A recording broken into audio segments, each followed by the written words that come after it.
process of what makes Scotch Scotch. Okay.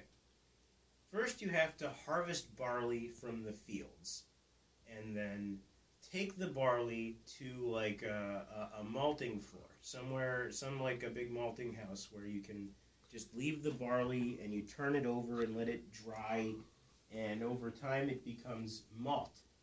And you take the malt and you mix the malt with water, and you've got this sugary sweet water, and that's called wort. You add there's a very specific yeast that's put into scotches in particular that goes into the wort, and it ferments and it becomes beer.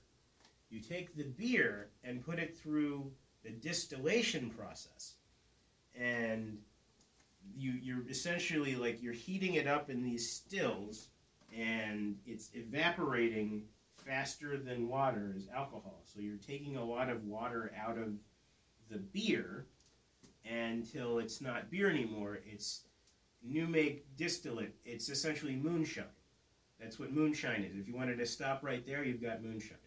Or white dog, whatever you want to call it. But you take that new make spirit and you put it into an oak barrel. Usually it's an ex-bourbon cask or an ex-sherry cask.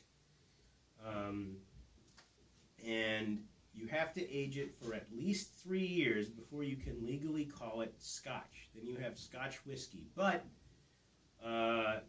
that's not really the kind of whiskey that most people pay attention to. Single malt Scotches, if they have an age statement, are usually at least in there for 10 years in an oak barrel. That's the good stuff.